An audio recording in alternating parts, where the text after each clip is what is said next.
Mario. Suzy en Raymond, groep Kretskes. Wat houdt dat allemaal in?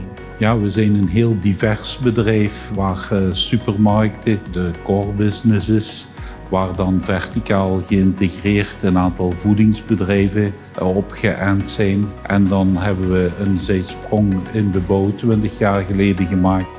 En dan investeren we ook in jonge, innovatieve bedrijven die we kansen willen bieden. Hoeveel ondernemingen hebben jullie allemaal, hoeveel mensen hebben jullie te werk gesteld? Ik denk dat we ongeveer een 50-tal vennootschappen vandaag hebben. Minstens een 1000-tal mensen.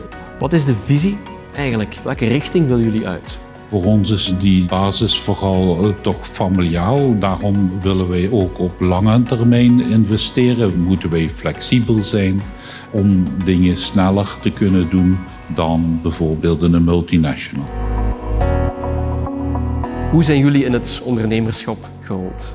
Wij zijn begonnen met een kleine slagerij in Rotem, Raymond en ik alleen, zonder personeel. En van daaruit zijn we de eerste supermarkt begonnen, samen met de beenhouwerij.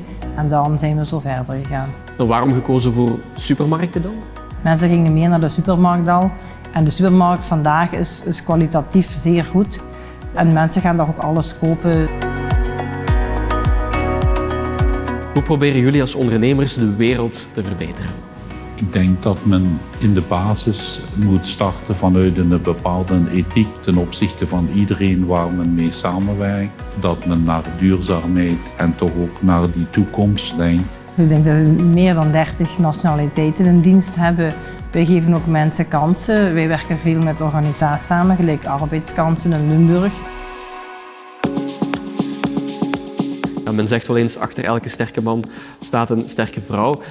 Dat is effectief ook zo, maar we mogen toch wel stellen, jullie zijn een duo, jullie zijn een team. We zijn begonnen samen in de beenhouwerij. Ik stond van voor en Raymond stond in een atelier van achter. Men kreeg meer werk bij en ieder neemt zijn tak waar hij goed in is en wat hem ligt. Ja, want Suzy, wat is jouw rol dan specifiek binnen het bedrijf? Ik doe vooral personeelszaken. Dan ik help Jirika, de middelste dochter, met de supermarkten. En ik doe voornamelijk de betalingen. Dus daar gaat bij ons geen geld buiten als ik het niet heb gestort. Wat betekent het voor jullie om genomineerd te zijn voor de ondernemersprijs Herman Dessers? Voor mij zit de kaart op de taart. Een hele eer, maar het is heel fijn dat men aan u denkt. En dat zegt iets over het verloop van de carrière natuurlijk. Jullie zijn met van alles en nog wat bezig. Hoe komen jullie eigenlijk tot rust?